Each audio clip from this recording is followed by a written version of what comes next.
Yes, hello, folks. Welcome to the weekly Manchester United podcast. I am your host, as always, Phil Brand, joined with my regular co-host, the excellent James Rhodes. It's been 2 weeks since we recorded. We were going to record last week, but United's game fell later in the week. It was already Wednesday. We decided not to do it, or I did anyway. Sorry, my apologies. Never All good. you. I did make sure I made a note just from one of your tweets yesterday to have a little chat with you about. I enjoyed that. Is that Mhm. what I said? Enjoyed that. And obviously, we'll talk about the derby yesterday. Lots of stuff making the news with United. We'll talk about the sit-in protest, which of course United fans organised after the game. We'll talk about Leon coming up this week. Some other talking points. Will Liam Delap be a Manchester United player? We'll see. Mm. First of all, mate, how you doing? Yeah, doing pretty well. Doing pretty well right now. Was warming up. Sun's coming out. I'm excited to get back outside and have an actual spring and summer coming.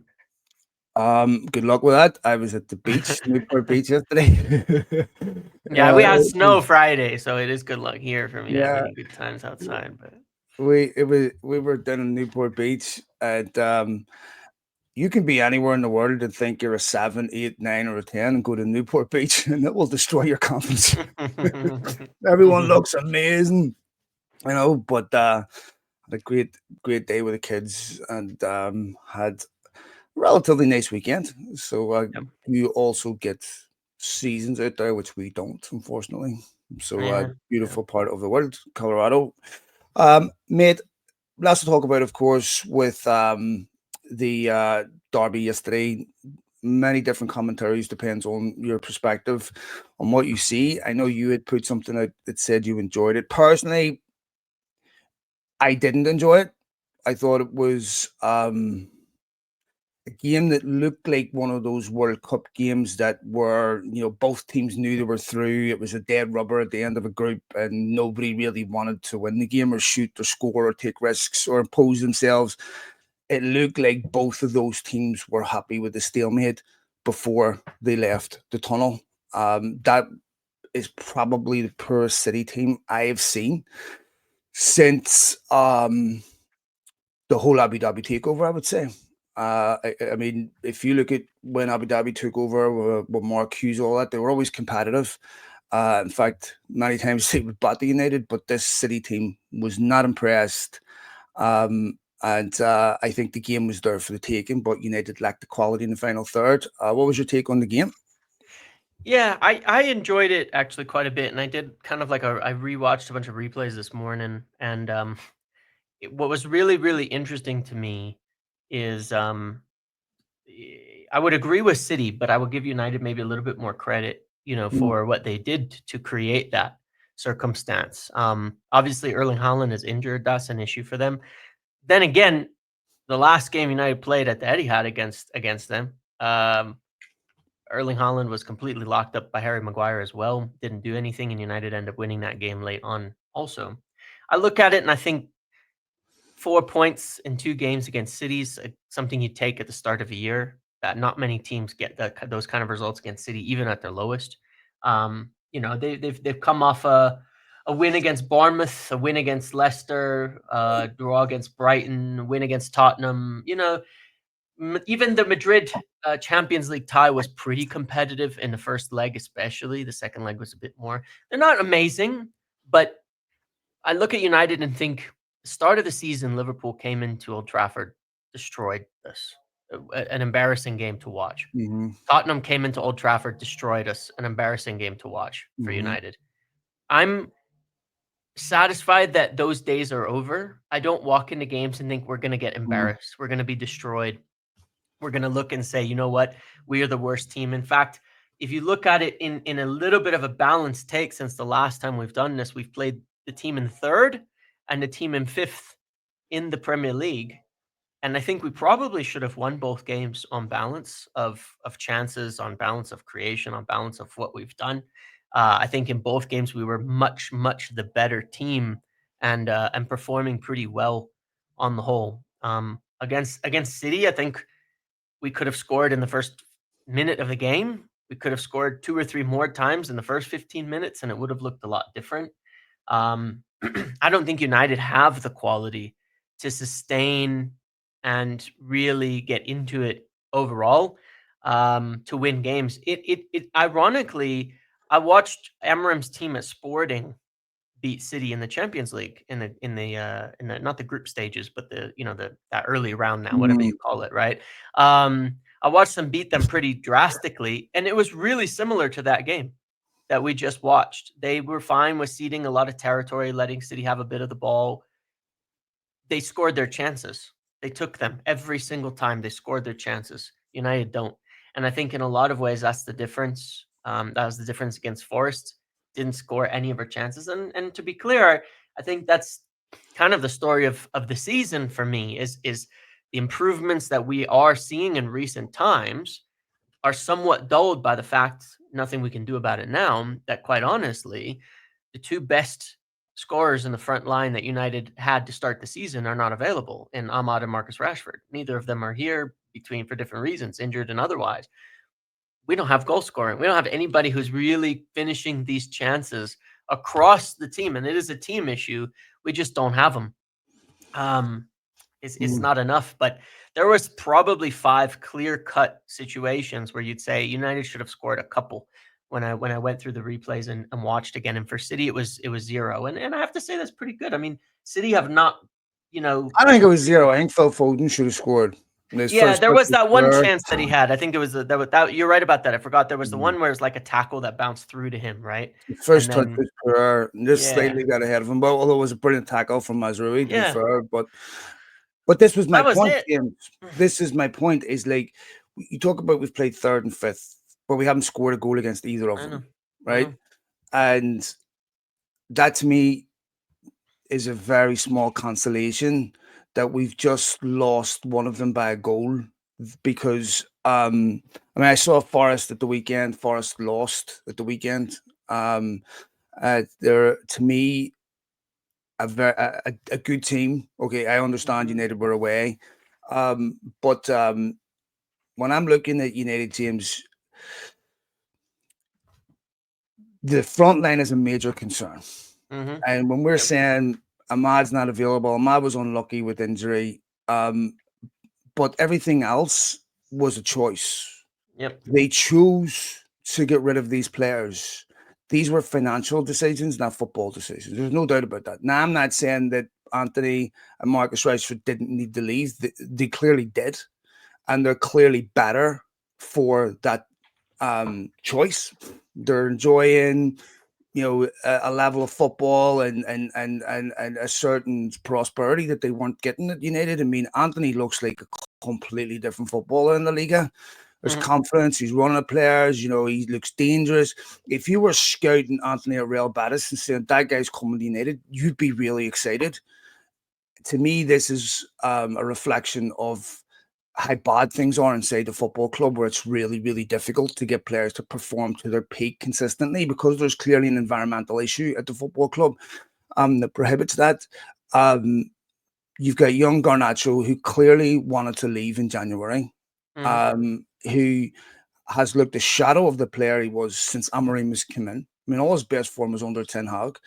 Um, you've got Rasmus Højlund, who a few weeks ago my concern was United just don't create chances for him.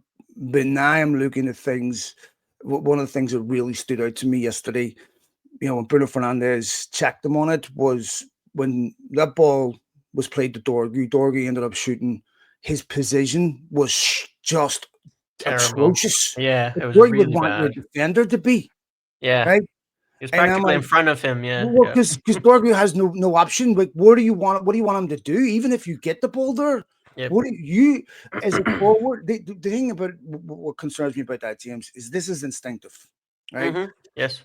This is everything else that you do in a football pitch. Confidence affects thought. It affects Mhm. deliberation, right? Nothing that happens instinctively, confidence doesn't really affect it, right? Because you don't have Correct. time to think about it.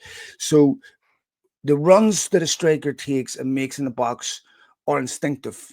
Yep. And he's occupying, this is not the first time I've been concerned about this. He's occupying positions that I'm baffled at. There's Mhm. so many times where I'll see United out wide, and Rasmus Højlund is, in a terrible position He's behind the defender, and I'm like, always between what, 2, yeah, never what front, do you want never him to do behind. here? Yeah. Yeah, and Yeah. where the pot, I'm like, this is a big concern Yeah. because even one of the reasons why United aren't creating chances is because of the positioning just Correct. Rasmus Højlund is taking up. Totally agree. Yeah. Xerxes comes on yesterday and immediately looks, Yep. and Xerxes to me is also the guy that doesn't have the instinct of a striker Yep. and almost scores. I really want Højlund to work out. I think the kid has talent, but when I was watching Fulham Liverpool, Moniz, I think I was his 11th goal of the season. I'm like, why is it that players that are signed for a fraction of what Højlund is signed for in worse teams are hitting double figures? And Rasmus Yeah. Højlund, Yep. I think Marcus Rashford has more goals and assists since he's gone to Villa than, Yeah. with the exception of Imaginators front line put together. Like, this is Yeah. unacceptable. Well, Maguire, there was the stat that Maguire when he came on as a sub up front against Forest, accumulated more expected goals than Rasmus has it combined in like 10 And games. he had In 2 10 touches. minutes. I Yeah. saw that on Sky. He had 2 touches in City's half, Yep. right? The first half, just in their half. Never mind their box, Yep. their half. Yeah. Well, we There's saw a this in that. big every time they Yeah. go forward, the attack collapses.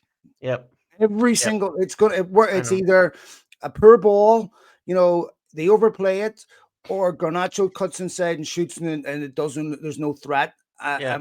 And even when they don't have numbers in the box, and it's that, just to extrapolate this point a little further, where I will defend Amorim on, you have to build from the back. Yeah. The only way to improve morale in a football club is to win football games. Yes. And if you can't win them, the first thing you have to do is make sure you don't lose them. Correct. So Ruben Amorim came into United in November. Yep. By January, he was there, 6-7 weeks. He Yep. had to get rid of his forward line. And the only players he was allowed to sign in January was a young left back and a young centre back, who I think had only had one substitute appearance in the whole of the Premier League in his life. And then even got he gets injured in one game. Yeah, and even he gets injured, right? Yeah. And then he's playing against Guardiola, who's been there for years, Mhm. allegedly the best manager that's ever breathed. Spent 180 million in January, and Yep. Amorim has taken 4 points off him since then. So I'm disappointed with the performance, but overall, we can't be too disappointed Yeah. with the outcome. Well, I agree, and that was kind of my point. City have scored 50 goals since January 1st in 20 games. That's 2.5 goals a game, and they barely got a chance against United. I thought that aspect, I think, is a positive. It's a big improvement on what we've seen. It's a big improvement on, getting battered every single game. It's what we can do. I think the defense has really, really shored up. I think we've been able to settle the game down, you know what I mean? Where we're not looking scared every second of the game. Every second something's going to go wrong. Every second we're going to implode, you know what I mean? I think that is progress in that respect. But you can't do anything about this goal scoring problem. And I kind of agree. Not kind of, I actually completely agree. And I think we saw a real warning sign. That game where it really started to stick out was that game in the Cup Fulham when Cheeto Obi came on for 10 minutes and made 3 chances just out of nothing. He just makes them. And it's an instinct. And it's kind of a big debate because we'll talk about Liam Delap, obviously, in this thing too, big talk at striker and all of that. Because I look at it and I go, one of my biggest concerns with the service argument, not to say service isn't the factor, not to say all of that, but here's what is weird to me, right? We have in Bruno Fernandes probably the best chance creator of the last 5 years in the Premier League. And I look at all the strikers United have had in the last 10 years, right? Over the bad period, right? Zlatan comes in, scores a bunch of goals. No service problem. He scores a bunch of goals. Lukaku follows him up, scores a bunch of goals. No service problem. When Lukaku leaves, we stop scoring for a while. We have a service problem. Cavani joins, and when he was playing, no problem. He was finding the net. But these are really good strikers, right? When you talk about Zlatan, Lukaku at that point in time in his career, Cavani, these are really good strikers. Even Ronaldo comes back. in the season Solskjaer gets sacked, scores 18 Premier League goals, and he could barely run. And so Marcus many of Rashford, them, what, he hit 30 something? Wasn't yes, a service problem? yes, no service problem. And I think that the problem we have here is that when a striker is poor in their instincts and their movement, you can't create for them. You can't, like you're saying, you can't, like that instance with Dorgo. I watched that exact replay not an hour ago, and I watched it like 10 times over. The ball goes out to Dorgu, and Hoyland just keeps running towards him. The back post, there's 15 yards But of it's a empty Danish space at the teammate, back Jim. He post. knows it's his Danish teammate. He knows him inside out. Yeah, he can't. But what's Dorgu going to do then? He can't cross it because nobody's Yeah, he there. leaves him He with no could have choice gone but to back post shoot. and been wide open. So what else can he do? And it's like you can't create chances when that happens. There's one Casemiro goes down the right, crosses it in, and the perfect run is there for Hoyland to go in front of Guardiola to get towards it, but he waits till the cross comes in.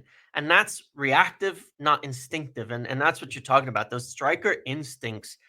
I feel like you either have it or you don't. And my concern is if you don't, and obviously United are in the market for a striker for a good reason. The part that's hard for me to grasp with that, James, is this is something you learn as a young kid. Like, you don't get to this level unless you understand how to create space for yourself. Like, to me, I'm looking at a Hoyland and going, he's a Danish international, scored decent amount of goals in Denmark. He scored a decent amount of goals for Atalanta. Now, the Italian league is not an easy league to hit, big numbers in, because they're Catenaccio. They're very, very good at defending, and they're very, very good at closing down space. The best strikers make space out of nowhere. Right, they are able to find pockets of space. That they're able to look like they switch off in a game, and then boom, attack a space, and they kill you. I'm looking at young Hoyland and going, is it he doesn't want the ball because his confidence is on the floor? I don't think it's that.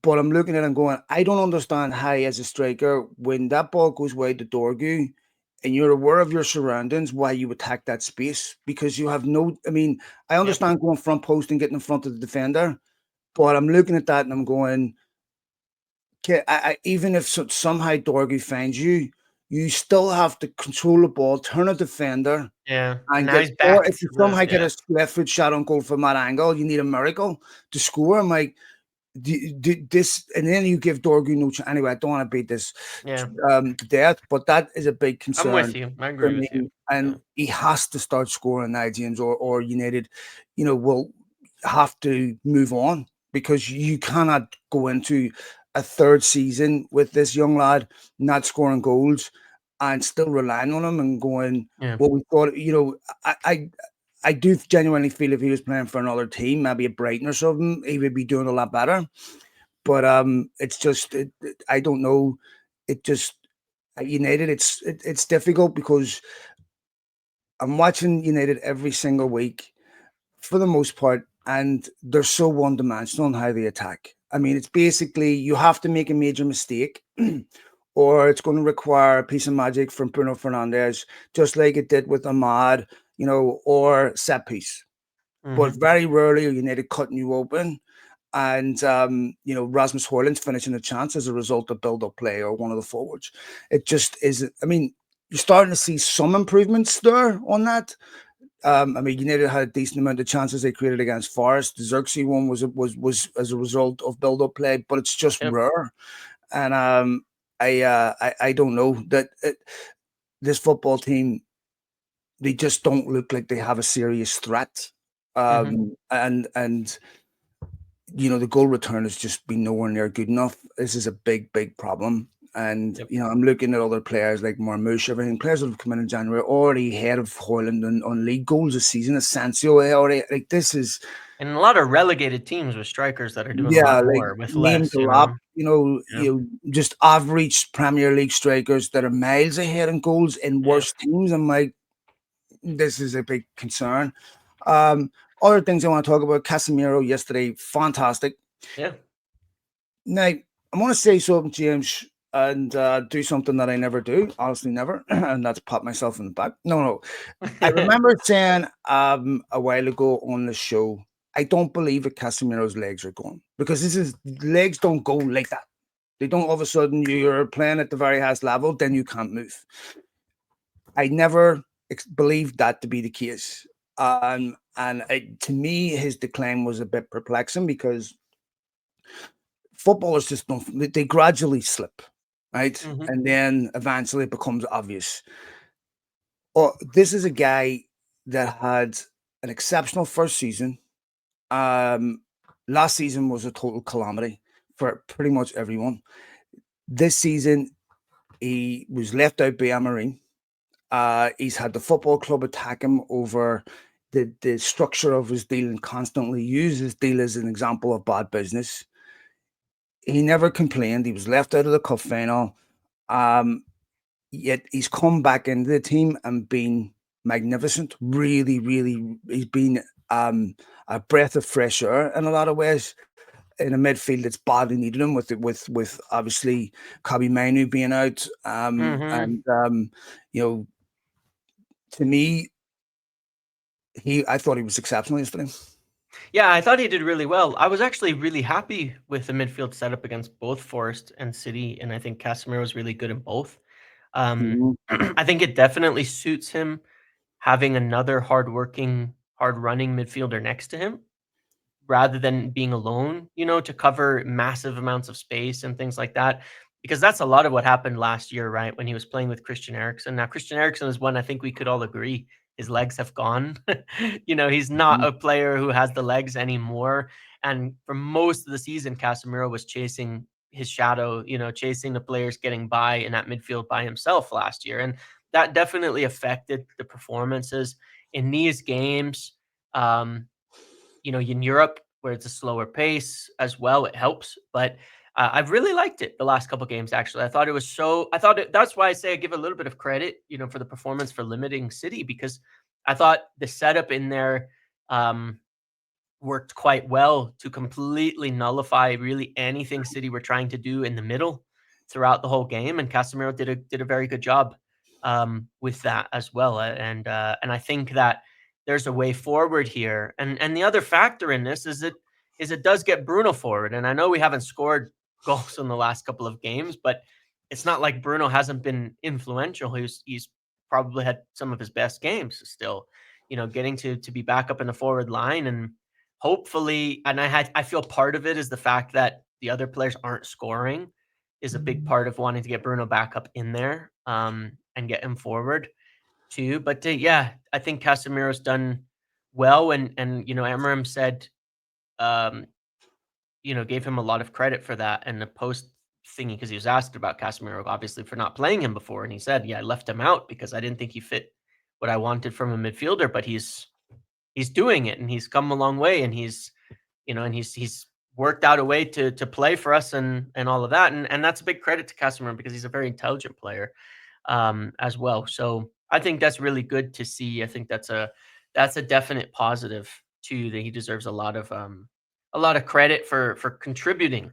At this point in time, what he's contributing, and I think if we go on to win the Europa League, which I do think United have a decent chance at, being very good defensively is good for cup games. I think it gives us a little bit of a better chance, and we're getting better in that respect. Um, I think Casemiro will be a big part of that for sure. It's a competition that I think he thrives even more in, at this stage, and can be super key to. So I think that's important, and I always want to see a player succeed. Obviously, Casemiro's had quite a career, so he knows what it takes. Another positive yesterday, of course, was Mason Mount playing. Mason Mount Yeah. won. Thought he'd done quite well for a lad that hasn't played in quite a while. Um, I do feel for him. I know, like I was listening to an old interview with Phil Jones Mm, about just how truly devastating repetitive injuries are on your psychology, and of course, you're embarrassed, and mm, and of course, I was listening to him talk about his last game and how he knew that his knee had already gone by the time he had played, and he was embarrassed about it. It's going to be the same for Mason Mount, Luke Shaw. These injuries are not their fault. yeah. And the human body is no two human bodies respond the same way to exactly the same rehabilitative treatment and trigger points, and where there's stress on the body and how it responds and feels, and none of us are in charge, or none of us get to pick our biology. We're just, Mm, we are the way we are. I thought he played well, like I said, encouraging. If United can keep him fit between now and the end of the season, where you can get more minutes, you can manage his load properly, he will be a vital part of the last leg of this season. Of course, United have this huge game coming up against Lyon. And I think also for his career at United, this is very important that he yes. remains fit and available between now and the end of the season. What also, of course, Luke Shaw on the bench yesterday. Those are two big positives for United. The bench yesterday looked much more like a Manchester United bench. Yeah. It did, and it's funny how that happens with injuries, like we said. That's the other factor in all of this with the with the talk and everything is it does always go under the radar just how much United have suffered compared to other teams from in terms of players. I mean, in Mason Mount and Luke Shaw, you're talking about two of their highest paid players that have not been available for ages.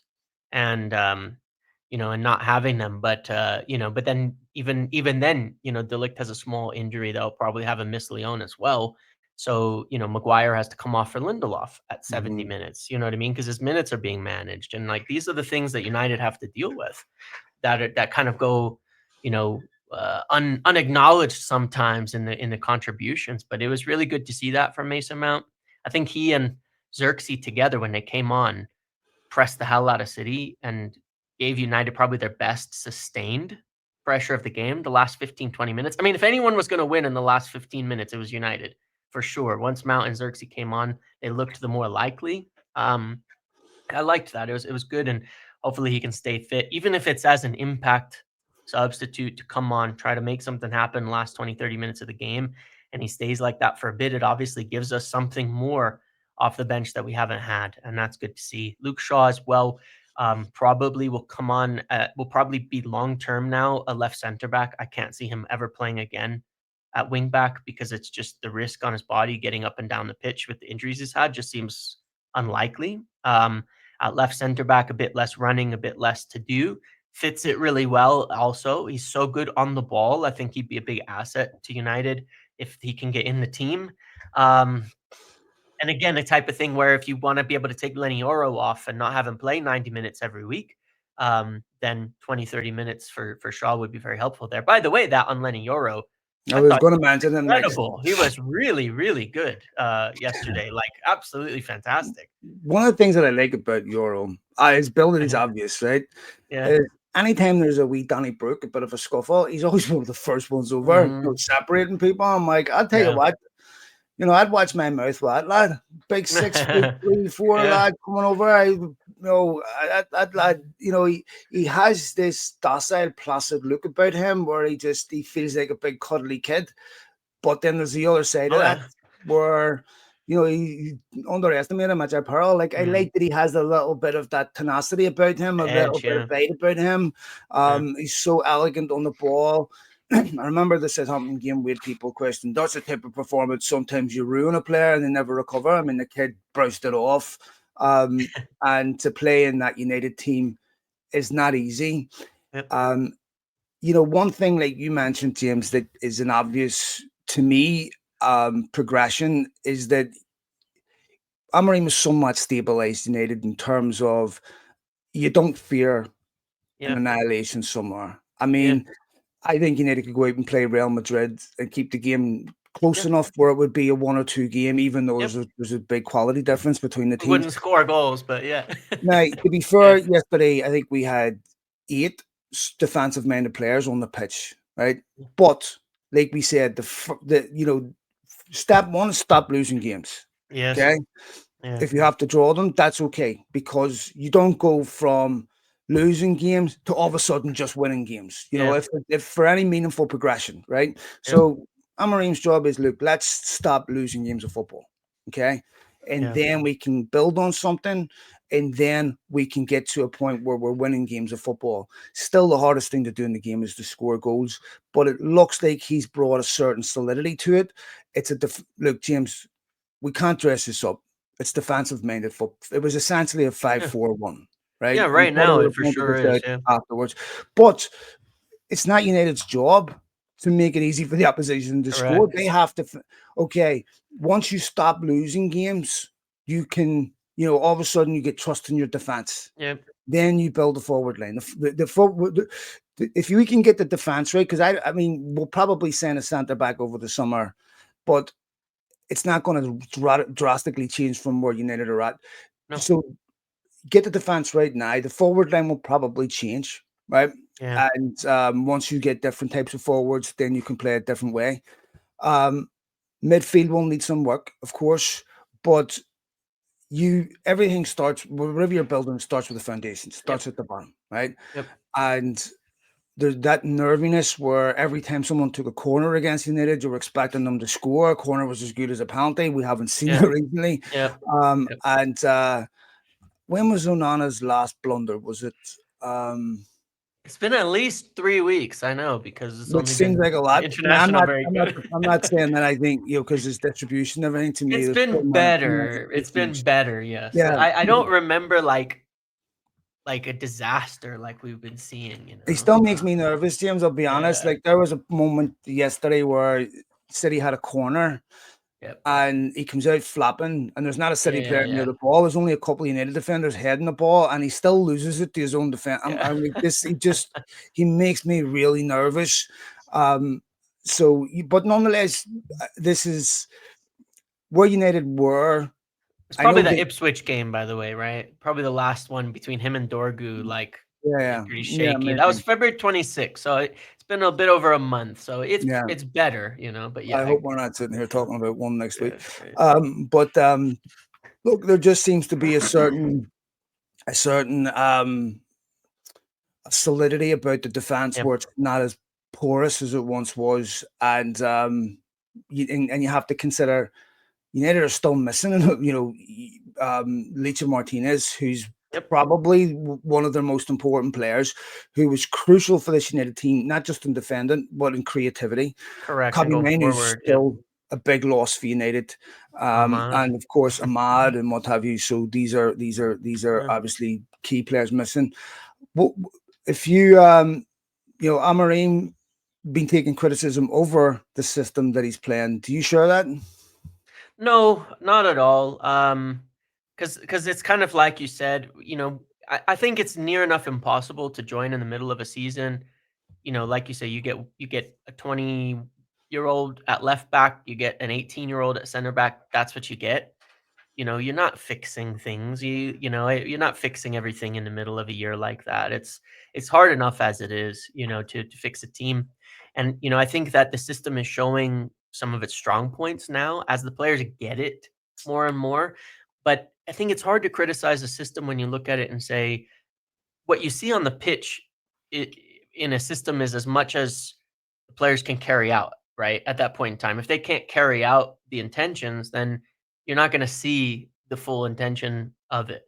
I watched enough Sporting to know this is pretty normal for him. He is really similar to what he did when he went into Sporting. The first thing he did was fix the defense. They had the best defensive record in his first full season when because he joined mid-season at Sporting as well. When he came in the next year, they had a great defensive record. He fixed the defense first, and helped them stay in every game so that they were there. The scoring was an evolution. Getting more goals is definitely an evolution, and I'm fine with that approach. I mean, it was horrible. I think about all the games the last 2 years, the worst batterings we've had in 10 years. Honestly, when you remember them, between 7-0 to Liverpool, even in a decent season, to that the Bournemouth 4-0 at home, Palace 3-0 away. These games were so bad. I never want to see anything like that again. Liverpool at home and Tottenham at home to start the year. I'm okay with, as you said, the building from the back, stop getting battered and rebuild that way. I'm fine with that. And I think it's a slow boat, but I think there is enough progress to look at it and say, when we fix and spend money in the forward line and improve it and have some players back, Will we be much better? I think so, and I think then we'll be able to tell, but, given what we've seen, I think it's hard to critique much until we get a real window and a real preseason, and then we can see where we're at after that. I'm fine with it. I really don't have any issues. I want to pick up on something that Gary Neville said yesterday, James, that resonated with me. Something that I've been sort of saying on social media for a while. We talked about the sanitized robotic nature of football and how Yeah. a lot of it is really boring. And when I look at the way football teams are being sent out to play, very little risk, not a lot of fluidity in the positions that they're playing, and very doesn't permit any creativity. We've heard things like Enzo Maresca say that he would have taken Enzo Fernandez off if he didn't play the exact pass he was told. Like, Mm, to me, maybe it's a reflection of where I'm at in life. I'm 48 years of age. Maybe I'm just changing and my perspective on life is changing. Maybe, I'm just going through a weird stage. Maybe it's a reflection of certain things that are going on inside of me. But I've never felt a period that's lasted this long where I've really found it difficult to be completely engaged with what I'm watching. And I'm not just talking about United, I'm talking about other games of football. Every once in yeah. a while, a game of football will surprise me where I'm like, this is really, really good. But for the most part, I'm watching a game of football and a team's won 2-0 or 1-0 or whatever, or 3-1, and I would struggle to pick out any individual. It was like, oh, I want to make sure this player's exciting. Wow, what a player. This player, Mm, it's just, this is to me one of the issues now that City have is that mhm. all the individual obvious qualities gone. This is Yeah, something that Liverpool are going to have once Salah goes, Van yeah. Dijk goes. And how do you could give me £1 billion right now and say send 11 players for United that excite you? I don't think I could find 11 players that excite me. Right, where I'm looking at going that would get me off my seat. This player would get this. I look at the strikers that are being linked with United, wholly uninspiring. Brandon Bremo, Liam Delap. Mhm. I can't remember a single highlight of either of those players or a single moment where I'm like, holy shit, this guy's unbelievable. This kid's, when United were saying Wayne Rooney, obvious, exceptional Mhm. talent, these exceptional talents. And now I'm looking at, there's a Brian Buemo, every, like we talked about this last week. To me, like these players, once you get outside, like the Salahs and stuff, they're all more or less the same, James. Yeah, I Like, know, I mean, I know. to me, all the decent, the quality players are old, with the exceptions of one or I two. Like Lamine Yamal, you got one or two. Mhm. But I'm looking at this going, this is shit. Honestly, Yeah. like, this is just turgid shit. This reminds Mm, me of table football. Seriously, where it's just foosball. Where it's like I don't really want to see a system grind out a win. Once football becomes that transactional, where it doesn't permit any type of individual creativity or class or to win, I want to fall. I love being in love with football, and I'm not in love with football right now. yeah, I'm really quite with you on this, especially when it comes to, like, the attackers and strikers because, I've been having, like, a big think on it, and it was one of the things I planned to talk about that I wanted to speak on today because obviously we've had all these links to players like Liam Delap and all of that. And I think that forwards are at quite easily the lowest quality, especially that they've been in that I've ever seen in general. And the players that are hyped and are the names are just not that great in general. I think they're not that great overall. And one of the things I look at is this was kind of the point I was making on the strikers at United, right? You look at the successful players. Well, Cavani, three of them are old. Cavani, Zlatan, and Ronaldo came when they were in their 30s. And look at how they've performed compared to the other players that we've had and the other players that have been around. They still were better goal scorers than all of these guys. They were still much better than all these guys in chaotic teams at United. And you look around, the leagues and around Europe, and a lot of it's like that. I mean, Lewandowski is still Barcelona's key striker at, 35, 36 years old, whatever it might be. And most of the young guys and the people that were signed, the Vlahovic was signed for Juventus to replace Ronaldo. He's been bad. He's not great. Like it is mediocre. And it's not particularly exciting. And I have concerns with it because if you look at the best teams that have won anything in the Premier League and in the Champions League, they've all had these absolutely incredible strikers and forwards. And almost 9 times out of 10, they spent huge money for them, right? Mo Salah came in I would consider him like a striker in this case, obviously, to be the Liverpool's prolific kind of scorer. Erling Haaland was signed for a huge amount of money. Who's still at times capable, but even he drifts out. And I kind of blame Pep Guardiola and his over systemization for that, for nullifying players even of a quality of Haaland into practically system players at time, even though Haaland still scores a lot of goals. I don't like that. But you look at the teams that have won things, they're just not. There's not that many there. Do you know what, James? I know it's Pep Guardiola's often cited as a reason for this, but I don't believe that.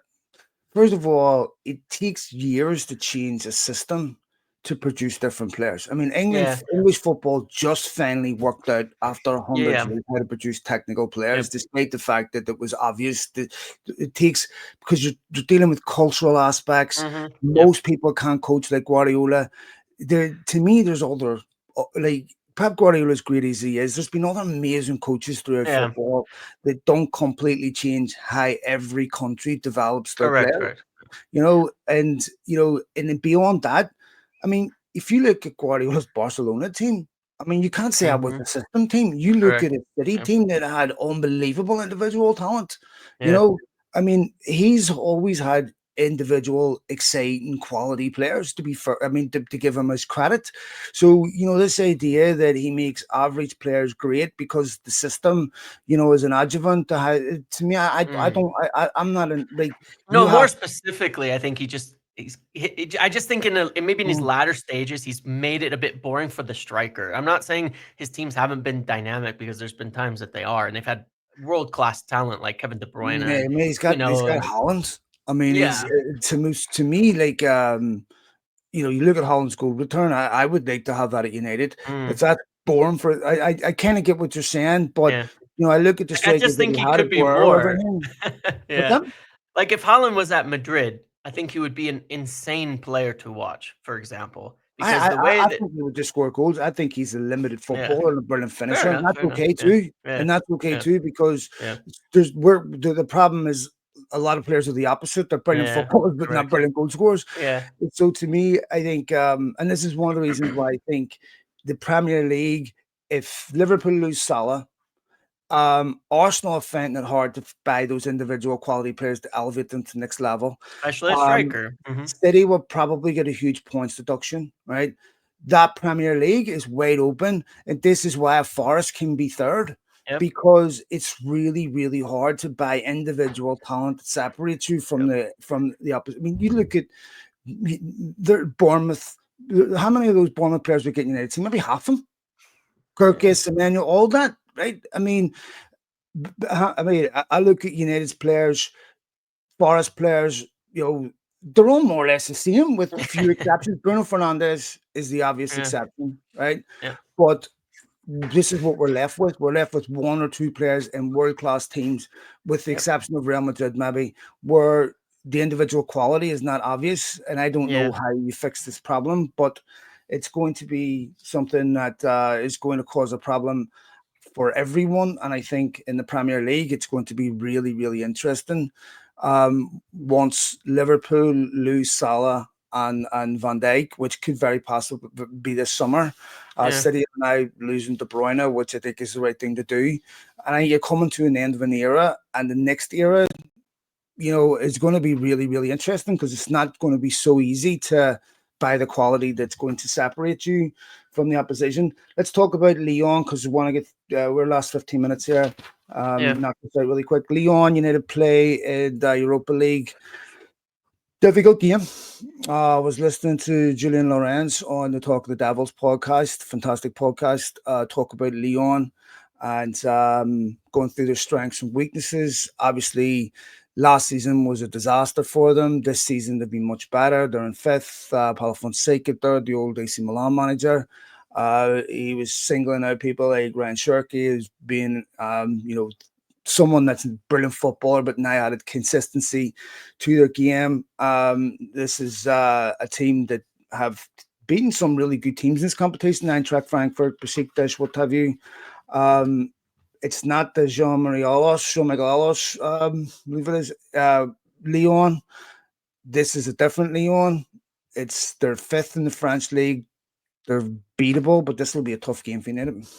Yeah, and I actually think that in some respects, the City game, this is one of the positives I take from this. The City game actually could look pretty similar to how we would want to approach the Lyon game.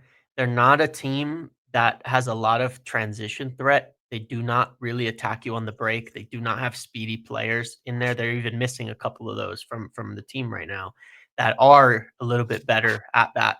They're a team similar to City right now that really like to occupy and beat you with the technical quality in the final third. And so I that's one of the reasons I actually felt kind of good about it because I was thinking ahead to the Lyon game as a more important game and thinking they're similar to City in this respect. Ryan Shirky is not he's not like he's more like I don't know what you compare him to, but he's not like he's not a speed demon. He's not beating you on the break. He's not doing all of that. He's a player that's gonna, in the box with their three, try to break you down and beat you that way.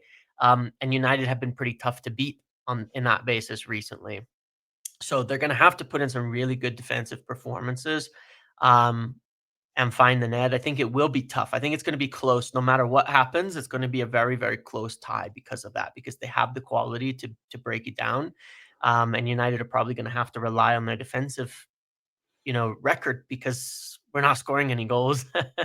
But that's going to be the main thing. It's not going to be like Forest. It'll look a lot more like City than it will like the Forest game, and that's okay. I think United have a good chance in that, but we're gonna have to keep the score low. We concede, then I really worry about our chances against them. We cannot concede early. I mean, to be fair, United have been really good in Europe. The only Yeah, unbeaten team left is yeah, we like to remind everyone likes to yep, remind everyone, which is important. But and 5 wins in a row too, yeah. It's yeah, pretty good. that there's a tremendous praise at stake. I think this is the best version of United that could face Lyon this season, Yes. where there is some consistency week after week now of what you're getting in the system. I don't think they're, as we've said before, they're harder to break down. You can't rely on Old Trafford being, an important element of home advantage because United just have been so poor at Old Trafford. But they have been really good in Europe, to be fair. Yep. Difficult tie, but very, very winnable. I want to mention, James, before we go, two things before we go. We mentioned Liam Delap. United obviously looking at strikers for this summer. Mm, From what I understand, Osman is very open to a move to Saudi Arabia. And yeah. I think United are prioritizing Liam Delap because they feel that Osman will go to Saudi Arabia. Yeah, I think that's unfortunately a factor, when you consider the cost, when you consider the wages he's on, things like that. He's more likely to get that elsewhere in Saudi Arabia. Um, And of course, he'd have to consider, do I, in the present state of things, do I go join United and without Europe and low in the table and all of that and probably take a pay cut because they're not going to pay 350,000 a week for anybody this summer. Or go Saudi and get my money and you could even come back. You never know. So that is unfortunate. But yes, I think there's still a chance, it would probably be tied to a Garnacho type of deal to Napoli that was being discussed in January. But I think it would really more likely require United to win that Europa League and be in the Champions League to be able to convince a player of something like that, and it seems rather unlikely at this point right now. Delap is definitely the most likely striker. I find it very uninspiring. I'm not sure who would be inspiring otherwise, but my biggest concern here is that I don't think it's possible this is sort of my current stance on things. I do not think it's possible to develop as a striker at United without a top striker over you. I don't think it's possible because I don't think any big club has ever developed a top striker without a good striker over them. You look at Van Persie at Arsenal, he came in under Thierry Henry and he spent years under, there before he became a top striker. You look at all the players that Sir Alex bought. He bought like what, 8 strikers in that 20 years that in during that time, like really good ones too, between Rude and Sheringham and Cantona and York and Cole and Van Persie and all of these players. And Rooney got to learn with good ones over him, even buying Rooney as a young player. I don't think strikers can develop at top clubs as first choice. We look at how it's gone with Rasmus Højlund. He's not developing, he's not improving, he's not getting better, he's not getting these things. I think the pressure is just too much. And every successful team that I have seen has purchased a ready-made striker and developed someone underneath them, not the other way around. That's my concern. My concern is that if we bring Liam Delap in, we have another prospect. Yeah, no, I talked about this. Yeah, Yeah. he's ready And to then you've got start. him and Højlund, and you go, well, who are they learning from? Delap's never played in a high possession-based big team that's going to face the type of teams that we face. That's going to face the low blocks that we face. That's going to face teams, playing like it's, their cup final because it's Manchester United. He's never done it. He's never faced it. He's never had to deal with that. I look at the effect that guys like Cavani had on the learning of other players. I think that had a huge impact on them having those types of options available. If you get a Liam Delap, I think you figure out how to find a veteran in there too. I think you have to. I really, really worry about it, and I think that the progression will be stalled, and we'll be looking again in a year for another striker and saying, "Well, Delap's good, but he's not the solution. He's not the guy long term," and we'll be right back where we started. Because I could not find and think of a single example in the last 15 years of a player going to a big club as a prospect at striker. In other positions, yes, but at striker and making it as the main guy when they end up winning things. It doesn't happen. They always sign someone. Yeah, I haven't thought about that, to be honest. But I do agree that you this is one of the things that I was concerned about when we're constantly targeting young players. Yeah, but you need experience on the pitch for these young Yeah. players to learn from and to learn the things you can coach. So we will Especially here. I wouldn't compromise it. I mean, it's like if there was two positions, I would say striker and keeper. I don't want someone learning on the job. I want pressure someone them who knows enormous. what to do because at both ends, that's goals. That's the thing that matters the most at the end of the day that can affect the game Yeah, more than anything else. yeah, So, pressure is huge. yep, The protest, which yep, of course 1958 had a protest after the game sat in to protest ticket prices. There was actually a point during the game were supporters who are upset about them being moved, who have had a season ticket or they've had their family has been attending United games for 70 years.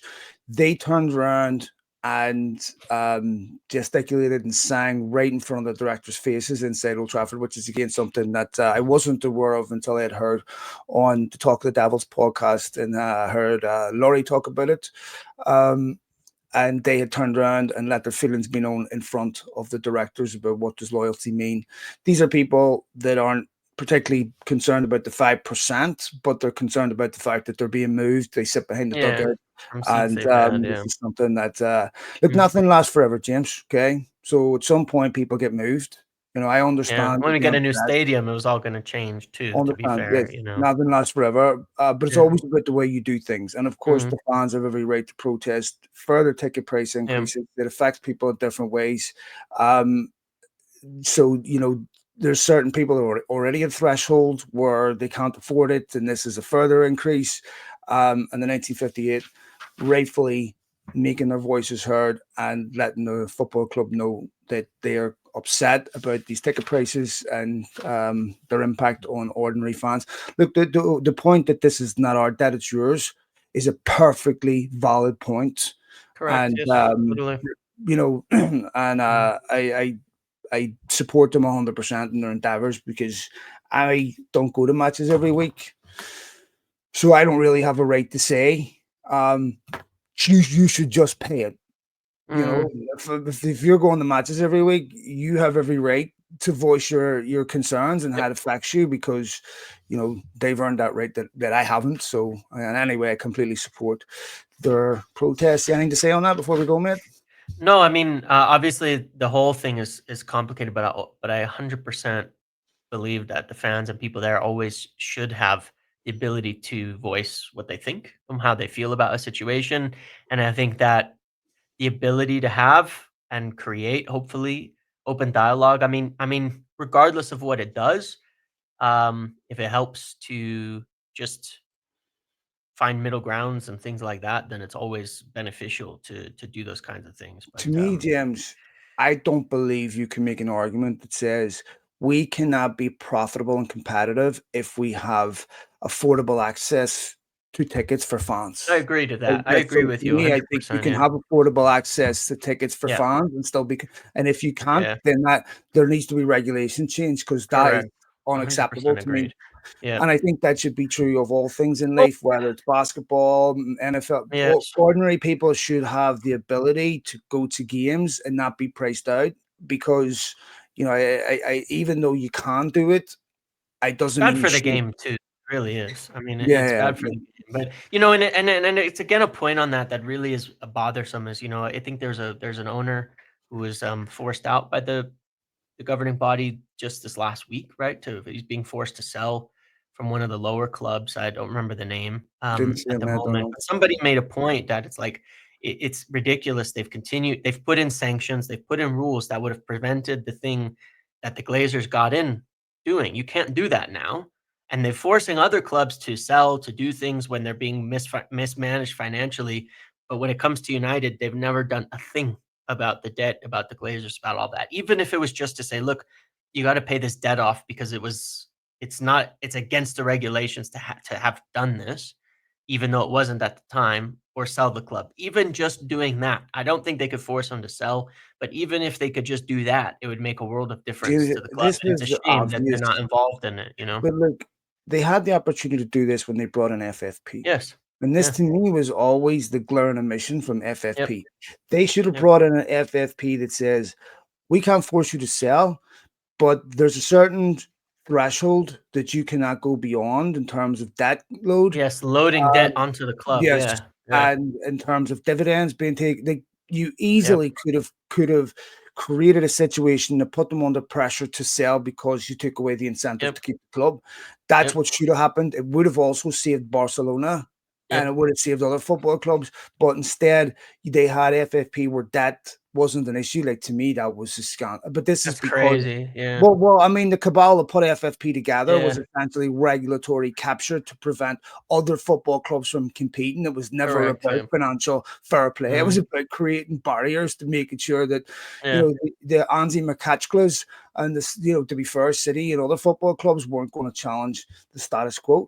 And that's what Yep. happens whenever industries have, Facebook do it, all these Yep. companies do it. And it's antithetical to free markets, isn't it? But Isn't anyway, it? all right, man, we'll leave it there. Sounds good. We'll be back again next week. Hopefully, we didn't even talk about the Newcastle game. That's a very difficult game, but hopefully, when I think we're we're all thinking about Thursday, right? More than recording anything. Yeah. next week, hopefully, we're United haven't lost either game. If United didn't lose, if they drew both these games, I would be happy. Agreed. All right, we'll leave it there. Thanks, folks. Thanks for tuning in. Take it easy, James. All the best, man. Yes.